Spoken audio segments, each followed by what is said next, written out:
So, emotional experience design.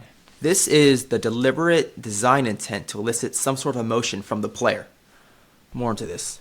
First of all, this is everywhere. It's in movies, video games, it's in your interactions when you speak to your enemies, your friends. It's anywhere there are emotions. There's an emotional experience that you experience. Emotional impact it's just a term I use. It's kind of a linguistic term to just make it easier to describe emotional experience design. It's the quantified unit of emotional experience design.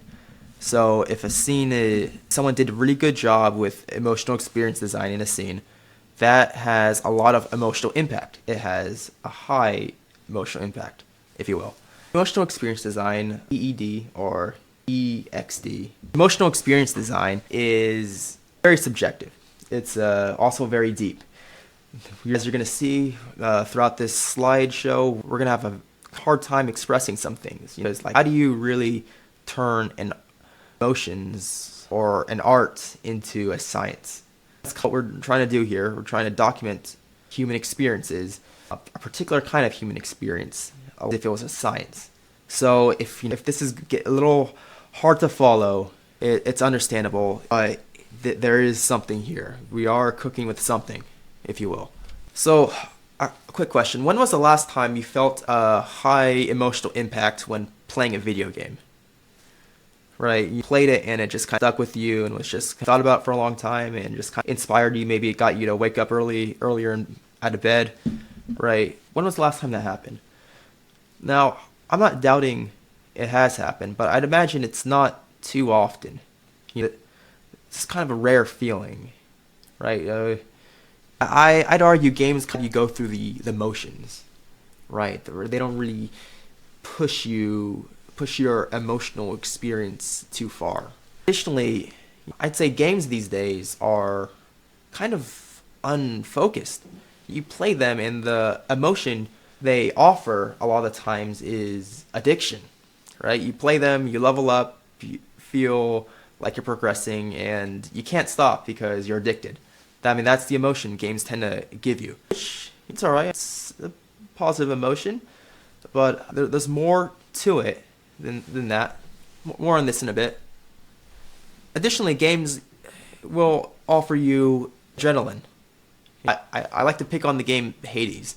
It's a very well-known game, but that game you feel two things: addiction from the level ups and the new items, and adrenaline from going through the dungeons and having to fight people. Look at the dudes in these screenshots. This is the ideal state you want to be in when playing these games. You want to be pumped up.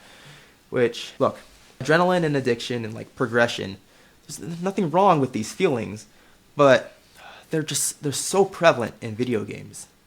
They're the main thing, and I'm not sure if it necessarily has to be that way. I'm not sure if it's even meant to be that way. It just seems like it is that way because that's how games are. That's what we've known games to be, like engines for adrenaline. And that's kind of what I want to change here. Yes, making games with high adrenaline and addiction, that's part of emotional experience design, but personally, I like to push towards, a different set of emotions.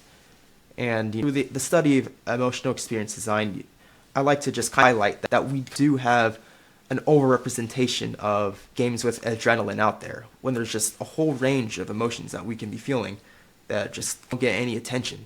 Here's my most controversial slide, where I'm kind of bashing on Uncharted and Jedi Fallen Order. Let's talk about these games a bit. Both of these games, every single component is perfect, right? You play them and the story is great, writing is great, graphics are great, gameplay is great, music is great. It's all perfect, but I find them to be a bit unfocused. You play them, you go through an awesome moment, and that moment, it's cool, but a few moments ago, you're experiencing a complete other emotion without the game seeming to be aware that you just felt that emotion earlier. And I always struggle to describe kind of this problem. It's kind of like if you're looking at a really good painting, expertly made painting, and there's just 5 different things that look amazing that are all evenly spaced away from each other.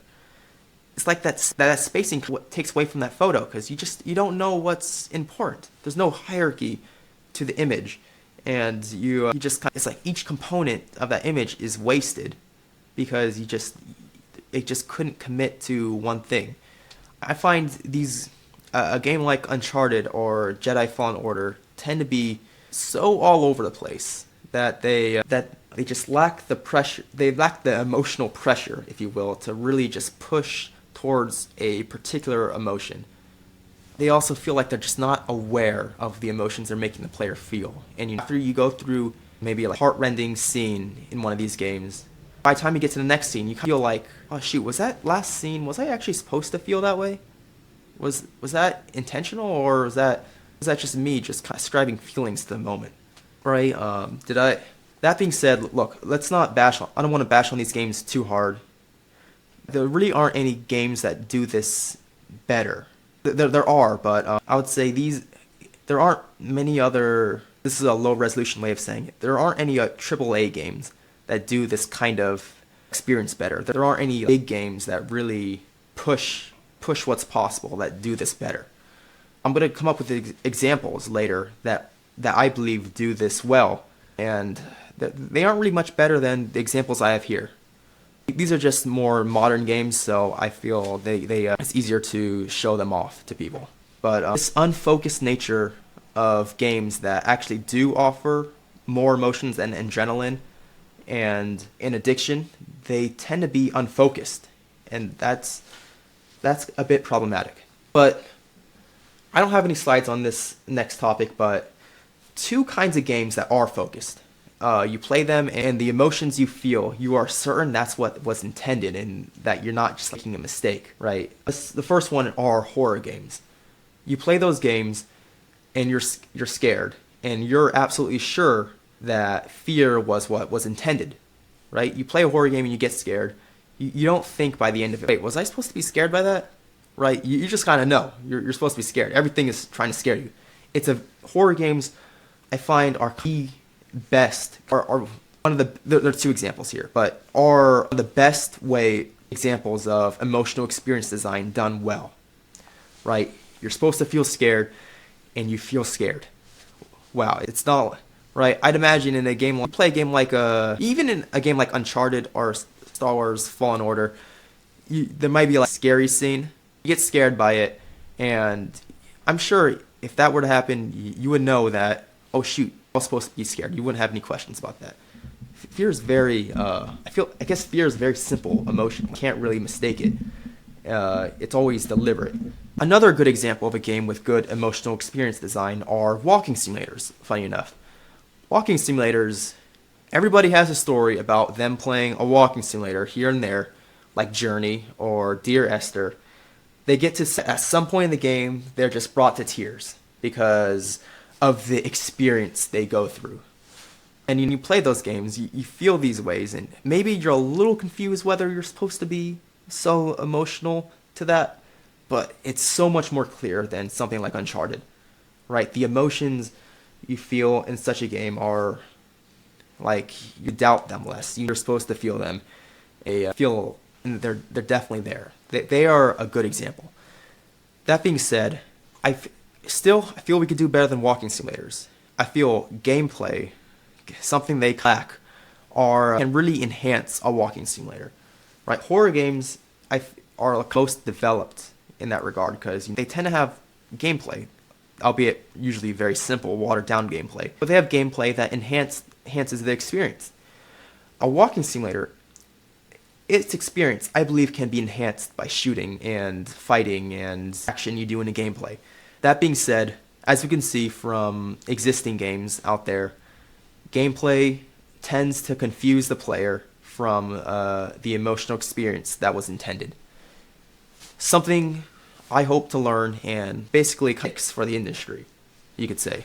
Let's reiterate this. This term is vague. This is, we're quantifying emotions here, right? I'm doing my best to really get to the bottom of it. In fact, making games that excel in this kind of design is something that's priority number one in my life, below God, family, and friends. right? So I like to think I'm a simple person in that regard. So these sorts of games I intend to make these kind of games and really learn a lot about this and show off my findings to you as I learn them. Let's talk about a few examples. I can't say that this is going to be any easier and any less vague to understand, but perhaps it's another chance to get what I'm trying to explain here. First of all, there is the bigger than me emotion. This is an emotion you experience in a game like Final Fantasy. But what exactly is this kind of emotion? This is when you feel you're in a world where the world it feels real and serious. There are lives at stake. It feels like you can't just be acting all heathenistic and doing whatever you want, because the world, it's bigger than you. You need to consider the world around you. It feels like if you do something inconsequential and doesn't affect anyone, the world won't react to it. The world is bigger than you. It feels like if you do have some sort of influence and do something massively important in such a world, the world will react. The world it's consequential. I describe this feeling as like that feeling you may get if you were to go to a really big city all of a sudden. You go to a big city and it's a bit of a shock to you. So much is going on. The world is just moving around you without you really having an effect in it, right? Just imagine that feeling. Like that things are pretty serious. And then you end up seeing a bunch of dark tinted SUVs drive on by, and then outside of them, a bunch of people in suits come out, and they're all guarding a very important person. You get a sense that things are bigger than you. It's a bit of a nuanced feeling, but I find when playing Final Fantasy IX, that's really what they do a good job of showing off. You start off in this rugged city with there's like castles in the background. It gets pretty dense. There's some narrow alleyways, people working on the environment, people walking around. People aren't all that polite to you. Some people are polite to you. It's just like the world is bigger than you are, the main character. You're the star of this world, and yet the world is bigger than you. It's a very interesting emotion. Additionally, I find this other sequence in Final Fantasy IX to express that feeling as well. Main characters are basically in control of this giant ship thing that's just losing control and causing chaos around the world. This feeds into the bigger than me feeling, where you actually have enough power in this situation to affect change, right? The world doesn't just allow you to affect change whenever. You have to have the power to affect it, to affect this big world. And in this scene, you're in control. You're losing control of this giant ship thing that's causing chaos everywhere, and you have power. But at the same time, it shows these people scurrying around, fleeing for their lives, powerless in a world that is bigger than them. You see what I mean? It's very dynamic, immersive, and it brings a very nuanced and distinct feeling that is quite impressive. Bigger than me. That's like, I guess, an emotional experience design kind of factor you could put in place when making games. You could try to do what you can to make the world feel bigger than you, the player. Has all kinds of benefits, right? Just make sure your game is focused. Additionally, there is the sword fight scene in Final Fantasy IX. In this scene, I haven't really fleshed out the definition for the emotion you feel here. I would describe it as awesomeness, triumph, and determination. Maybe if I had to. But in this scene, you, the main character, and some other main characters, you're in a play. You're pretending to have an argument with some sort of rival of yours. All this is in the play, by the way. And at some point, this argument ends up moving down to the streets of the city, and you have this sword fight. You can see in the background, it looks like it's from like the 17th century, and the music that's playing is this 17th century Spanish style music, like Spanish style adventure music, and just battling. It makes you feel like an awesome conquistador. And not only that, I want to emphasize the fact that before the battle, you and your rival were talking to each other, right? And trying to, tell each other the errors of their ways before they inevitably go to combat. The music that plays, it's not really the music of like, oh, I'm fighting for my life, or I'm fighting pure evil. It sounds like good guy music, good guy trying to triumph, right? So this battle, this pretend play battle, it feels epic in an honorable way. It feels like you're fighting an honorable battle. It makes a very distinct kind of emotion in the player, you could say. I find that this is again, I don't have the definition for this feeling written down all too well, but it is a very distinct feeling that I hope you can understand. Additionally, there is Halo 2 on the mission called The Arbiter. Now, Halo 2 is an interesting one. In this, you could say Halo 2 is a bit of a redemption story. One of the main characters, the Arbiter, is disgraced early on in the game, tortured, but he's given a second chance. He's allowed to redeem himself to some degree. And this is the first mission where he is given the opportunity to redeem himself. And it's basically a suicide mission. The entire game he's put onto suicide missions as his opportunity to redeem himself. And this mission feels suicidal. It's kind of comical how suicidal this mission feels at times, but they do a good job at making it feel like you're working your butt off to redeem yourself. Meanwhile, the music that plays it sounds very honorable. It's the Arbiter theme plays a few times, and his theme sounds like pure honor. Every time I listen to it, I just feel like kneeling down and like, I don't know, praying or something. It just feels like it makes you want to like honor something more important than yourself. And that's what this mission does. Just imagine it. You have at the same time there's a bit of horror sounding music to it. This is pretty suicidal, so they really want to emphasize the challenges you're going through for the sake of your honor. But imagine it. You're disgraced. You're trying to get back your honor, and meanwhile you're on this very clearly suicidal mission with scary music playing to emphasize the suicidal nature of this mission. Meanwhile, honorable music plays from time to time to emphasize how strong your honor is to overcome the adversity of the suicide mission. This mission really does highlight the whole. It makes you feel honorable. This is good emotional experience design. There's all these elements that come together and gets the player to experience an emotion, and it's effective, I'd say. A quick side note, let's talk about a musical emotional experience design. It's basically the factor that music plays in emotional experience design. As you can see, I've never really talked about a single scene that didn't also talk about the music and how it affected that scene. Right? I think the musical emotional experience design is vital. Music, I don't think I'm going to be doing emotional experience design without music to some degree. Let's clarify this term a little more. Musical emotional experience design is the music that is played in a particular scene.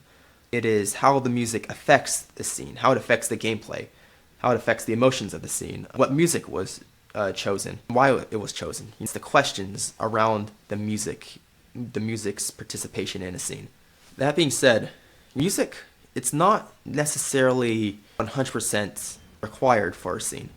A lack of music serves as its own music. Sound effects and dialogue and visuals with a certain kind of cadence can work as music on its own. Just think about the sound of a firefight. A bunch of people trying to shoot each other behind cover, not really able to pin each other down, but slowly picking off each other's forces, right? The constant sound of fire going back and forth, people shouting reload, throwing a grenade, right? That basically serves the same purpose as music. It brings back the experiences of what it's like to go through a firefight via sound, right? The sound of people, these iconic firefight sounds reinforces the visuals that you're seeing, and which is basically what music is doing. Another thing about music, let's talk about musical validation. Let's just go straight to an example. Imagine you're playing Far Cry 5, right? And instead of listening to the video game's sound effects and music, you take off your headphones for that, and you wear another pair of headphones that's connected to your phone, and on your phone you just play your favorite music. And what you'll notice is, when you're playing it, there's going to be a moment where the music you're listening to, it just sounds like super amazing. It just matches the scene. It enhances it. You feel like some sort of it has a lot of emotional impact to some degree, and I mean it just works. It makes you wonder why didn't the developers use this music? It's great. It works better than whatever they had. But one thing you'll notice is that very soon after that, music will your playlist will play something that just doesn't match the music, and it'll be quite awful. In fact, this is because the music is not validated to your scene. You know, the style of the music, it just it didn't match what was going on, right? If you're playing Far Cry 5 and then you play the epic Final Fantasy IX 17th century Spanish adventure music, right, it's going to sound awful because Far Cry 5 does not take place in the 17th century, not inside of like a city. In Far Cry 5, you know, music in Final Fantasy, in that example, it sounds like you're having this honorable, gentlemanly battle. In Far Cry 5, it's not really a very honorable, gentlemanly fight. You're fighting these desperate drug addicts. You're gunning down people who are just like, taunting you. It's not really, it doesn't match. And I'd imagine you could say similar things for a lot of the other songs in your playlist. It probably won't match Far Cry 5. It doesn't have musical validation, except for that one song that may just match it just well. I mean, there's elements that line up with it. Back to examples of emotional experience design. In Halo Reach, as you know, that's a bit of a hopeless game. You're kind of getting your butt kicked the entire game to a degree. But on the last mission, it's a particularly desperate mission. And on this specific sequence I want to talk about, it's a particularly brutal, desperate, and hopeless scene. As you can see in this sequence, you're in this very ugly facility. The sky looks ugly. The lighting is ugly and just makes everything look just so hopeless. Additionally, you're fighting hunters. These enemies do good. It's pretty effective to fight them via melee combat, which is a very brutal form of combat. Additionally, there's a bunch of these jackals running around. And these jackals are special ones. They don't have the typical shield in front of them. They have these shields on their arms. And, you know, they tend to dodge your bullets if you try to shoot them. I mean, they tend to block your bullets if you try to shoot them. One thing they don't really block is your melee attacks. Your melee attacks are quite effective against these jackals. So all enemies, you have to use brutal melee combat on them. That's very effective towards them. So just imagine this whole scene, you know, hopeless, brutal, and desperate, and you're trying to, but you, the main character, have to get past all of this and basically save yourselves and possibly save the world. And by the end of this mission, and you're more determined in all this, and at the same time, there's music that's playing. It's fight for your life music. The music is almost sounds like, I don't know, tribal percussions if they were played by modern computer synthesizers. It sounds alien, sounds fast-paced and adrenaline, but it doesn't sound like you're just playing around. It sounds like you're trying to fight for your life, right? You experience the emotion of determination. You're just absolutely determined to get through this trial that's ahead of you. Let's talk about percussion and speed. I'm going to just do what I have done in the past to describe this emotion. You're introduced to this big open area. There are a lot of enemies.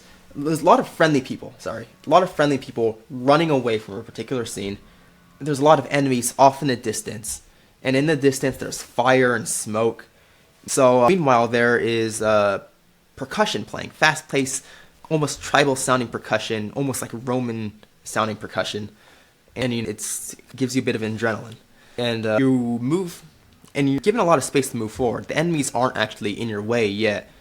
So just imagine this. Your people are running away, enemies are off in the distance, smoke's in the distance, percussion is playing, and you're given all the space you need to move forward as quickly as you'd like. I'd say that makes you feel like an unstoppable force, like a badass, and triumphant. People are running away, but I'm so tough, I can keep moving forward. No problem, right? This is a very good example of emotional experience design. Now, you're going to notice I like to use Halo and Call of Duty as examples.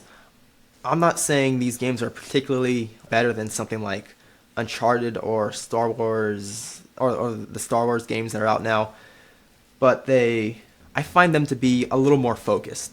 These games, they're kind of simple games. Call of Duty, you're always shooting. Halo, you're always fighting some alien force. They're very coherent in simple games, and to their detriment. They get a bit of flack for just being one-dimensional.